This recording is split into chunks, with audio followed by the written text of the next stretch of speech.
채널 구독자는 한때 55만 명. 김 씨는 재작년 6월 3만 원 초반이던 한 종목을 4만 원 이상, 솔직히 7만 원까지 가도 문제없는 회사라며 추천했습니다. 알고 보니 김 씨가 미리 사둔 종목이었습니다. 방송을 보고 사람들이 주식을 따라 사서 주가가 오르면 그때 팔아 차익을 남기는 이른바 선행매매 수법입니다. 2024년 9월 4일 오후 4시 30분에 지난 공판과 똑같이 교대역의 고등법원에서 김정환 2심에 대한 네 번째 공판이 있었고요. 이미 세 번이나 진행을 했는데 2심의 결과는 도대체 언제 나오는 거냐라고 묻는 분들이 굉장히 많은데, 뇌피셜이지만 2심 판결은 연말이나 내년 초에나 나오지 않을까라고 생각을 합니다. 고로 아직은 갈 길이 멀다. 사실 김정환 2심 재판은 이렇게 연장이 되지 않고 6월 어라운드에서 끝날 수도 있었던 재판입니다. 제가 2심 첫 공판에 갔을 때는 분위기가 이번 재판에 비해서 매우 차분했었습니다. 검사 측이나 변호사 측이나 공방이나 적극적인 소명 같은 것은 전혀 없었고, 판사님께서 다음 공판 기일을 조정하는 게 전부였는데 다 합해서 5분 10분도 안 걸렸었던 기억이 납니다. 피해자 모임의 부방장님에 따르면은 6월 26일 2차 공판 한 달 후에 선고 공판이 예정되어 있었다라고 합니다. 이대로 그냥 무죄가 될 것 같다라는 느낌을 저도 개인적으로 받았었고요. F킬러 방송에서도 말한 적이 있습니다. 지난 5월 22일 공판에 대한 소감은 김정환이 선행매매한 직접적인 거래 증거가 나오지 않는 한 1심의 무죄 판정이 뒤집히지 않을 것 같고 2심에서도 무죄가 나올 것 같다. 그러다가 6월 25일 특별한 일이 일어납니다. 공판 하루 전날에 검사님께서 의견서를 제출하게 된 거고요. 2차 공판이 흘러가는 바람의 방향이 완전히 바뀌게 되는 계기가 되어버린다. 검사 측에서 핵심적인 자료들을 준비해서 제출을 한 겁니다. 법무법인 대검의 항상준 변호사님께서 재판의 전체적인 맥락을 관통하는 유효타가 되고도 남을 자료들을 김정환 피해자 모임을 통해서 검사 측에 전달한 것입니다. 사실 검사님은 김정환의 구독자도 아니고 피해자도 아니시기 때문에 이 사건의 자료 확보나 증거 싸움에서 버거웠던 상황이 있었던 것이고, 그런 와중에 핵심적인 지원 사격이 들어가게 되면서 2심 재판이 연장을 거듭하는 지금 상황이 되어버린 겁니다. 법무법인 대검은 현재 김정환 피해자 모임의 민사 형사 소송을 준비하는 금융 전문 법무법인이고요.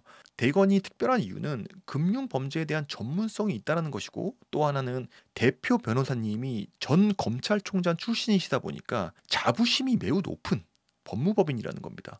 어떻게 보면은 별개의 사건일 수도 있는 이번 김정환 기소건에 사명감을 갖고 도움을 주신 한상준 변호사님께 진심으로 감사드립니다.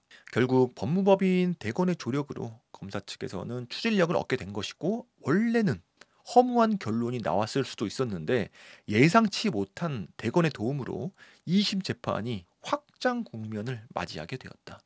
많은 증거자료 확보랑 탄원서도 준비를 했지만 검사 측이 준비한 진짜 한 수는 바로 증인 신청이었고, 드디어 증인 신문이 시작이 된 것이다. 증인 신문은 2회에 걸쳐서 진행이 될 예정이고요. 지난 9월 4일 공판이 첫 번째 증인 신문이었습니다. 두 번째는 10월 2일에 예정이 되어 있습니다. 여러모로 상황이 정의 구현 쪽으로 방향을 잡은 가운데 가장 눈에 띄는 변화는 바로 엄청난 인파가 재판에 참여를 했다라는 겁니다. 이전 재판까지는 F킬러랑 피해자 모임 대표님, 그리고 F킬러 방송에서 마동석으로 표현을 했었던 또 다른 피해자분이 이렇게 3명이 전부였는데, 이번 재판에서는 처음으로 방청을 하는 인파로 재판장이 가득 찼었고, 피해자님들도 많았고 또 증인들과 증인들의 지인들도 왔기 때문에 수많은 인파 속에서 재판이 진행이 되었다. 그러다 보니까 증인의 답변에 따라서 방청석에서 탄식과 한숨도 들렸고요. 피해자님들의 부적절한 언사로 인해서 진행 요원에 의한 경고를 받기도 했습니다. 첫 번째 증인신문이고요. 이 첫 번째 증인신문에 참여한 두 증인은 모두 다 김정환의 과거 동업자들이고, 정확하게는 리퍼블릭K의 공동 설립자이자 과거 리퍼블릭K 등기 이사였던 이대호 대표가 첫 번째 증인이었고, 다른 한 명은 리퍼블릭K의 전 대표 이사님이라고 합니다. 저도 처음 보는 여성분이셨고요. 재판의 초점은 선행매매랑 스캘핑에 맞춰져 있었고, 개인적으로 황당했던 부분은 지난 공판 때 판사님께서 변호인 측에 김정환은 방송에서 종목 추천을 한 것이냐 라는 질문을 거듭해서 물어봤을 때 김정환의 변호인 측에서는 정보 전달일 뿐이지 종목 추천은 없었다라고 대답을 했었고, 판사님의 거듭된 질문에 똑같은 대답을 견지했기 때문에 이 질문이 이전 재판의 핵심 쟁점이었습니다. 근데 이번 공판에서 변호사가 하는 질문이나 검사 측에서 준비한 자료들이 너무나도 명백하게 김정환의 종목 추천 내용을 담고 있다 보니까 개인적으로 황당한 기분을 느꼈다라는 거죠. 이렇게 명명백백히 종목 추천 내용이 드러날 거면 지난 공판 때의 변호사 측의 결백은 위증이라는 것이고, 이 부분은 카운트가 되어야 된다는 겁니다. 지난 방송에서도 종목 추천을 하지 않았다라는 주장은 애초에 말도 안 되는 자충수라고 이야기를 했었고, 종목 추천의 증거는 너무나도 많다라는 겁니다. 그래서 이 재판은 종목 추천 여부가 아닌 김정환이 행한 불법 행위인 종목 추천을 해 놓고서 여기서 멈추지 않고 CFT 계좌를 이용한 선행 매매를 한 부분과 리딩방을 운영하면서 구독자들과 적극적으로 소통을 하면서 리딩을 했다라는 스캘핑이 핵심인 것이고, 이번 증인신문의 핵심이 바로 스캘핑과 선행 매매였다.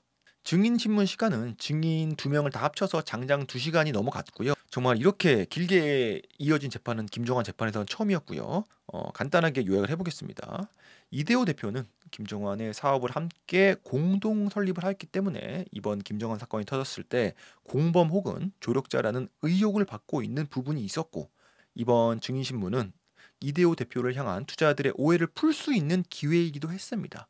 이대호 대표는 김정환의 범행과 본인의 사업과의 명확한 선을 그었는데, 슈퍼K 김정환 유튜브랑 리퍼블릭K 사업체는 완전히 다른 별개의 사업자라고 주장을 한 겁니다. 그리고 김정환의 무료 방송인 11시황은 동업자로서 듣긴 했지만 실제로 강도 높은 종목 추천과 리딩이 일어난 유료 병아리빵은 가입조차 하지 않았었고 듣지도 않았다라고 합니다. 또한 김정환이 매매를 한 부분이나 주식 계좌에 대해서는 전혀 공유되는 상황이 아니었고, 사석에서 김정환이 자랑하는 식으로 투자 내용을 말할 때 들은 것 외에는 전혀 김정환의 투자랑은 관련이 없음을 못 박았습니다.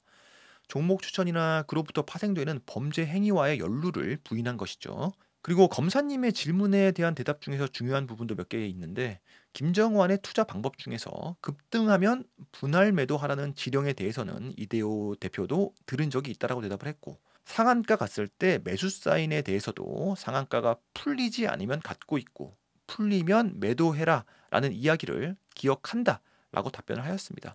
그러니까 김정환은 종목 추천을 넘어서 중요한 순간마다 지령을 내렸던 부분을 증인 측에서도 인정을 했다라는 거죠.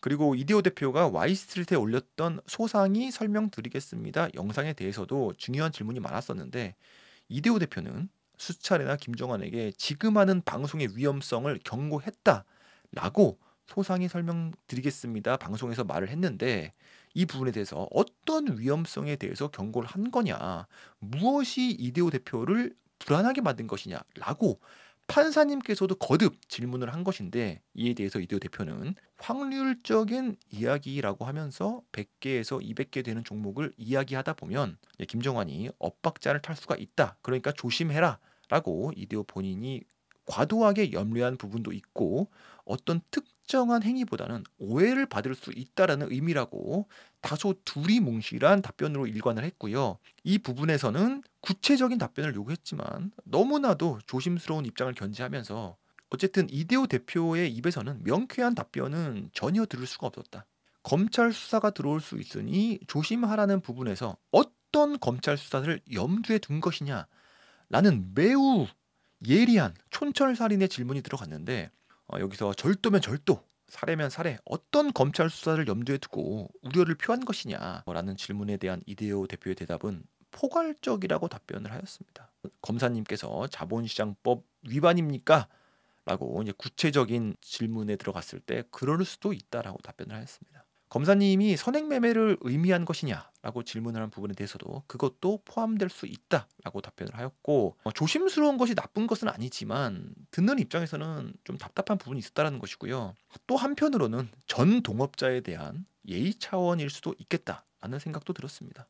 정리를 하면은 동업자로서 김정환의 방식에 대한 이제 불안감을 느꼈던 것은 사실이고, 그러나 김정환의 범행 사실을 구체적으로 알거나 개입이 되었던 포지션은 아니었음은 정확하게 못을 박은 겁니다.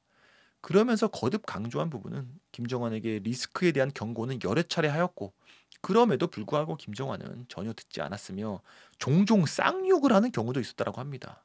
어쨌든 김정환과의 동업자로서 그리고 내부인으로서 김정환의 범행 수법이나 범행 사실을 확인하는 자리가 되지는 못했다는 것이고 리퍼블릭K의 전 대표이사님 역시 본인은 공범은 아니다라는 부분은 확실하게 말하면서도 김정환의 구체적인 범행 내용에 대해서는 밝힌 내용은 없었습니다. 김정환의 개인적인 유튜브 활동과 증인들이 몸담았던 리퍼블릭K라는 회사의 업무가 명확히 구분이 되어 있기 때문이라고 답변을 하였습니다. 첫 번째 증인 신문에서는 김정환의 동업자들이나 사업의 리더들이 재직하는 기간에 일어난 문제이기 때문에 과연 책임으로부터 자유로울 수 있는 것이냐라는 의문은 여전히 남습니다. 2차 증인 신문은 분위기가 매우 달라질 것으로 예상이 되는데 그 이유는 피해자 대표가 증인으로서 참석할 예정이기 때문입니다. 날짜는 10월 2일이고요. 마지막으로 여러분들께 부탁드리고 싶은 내용이 있는데 다운시스, 한컴위드, KG케미칼, 유니테스트, 덕산 하이메탈을 김정환이 방송에서 매수 추천을 하는 모습이 담긴 동영상 파일이나 게시물을 제보해 주신다면 큰 도움이 될 듯합니다. 오늘 방송은 여기까지고요. 도움이 되셨다면 구독과 좋아요 부탁드립니다. 감사합니다.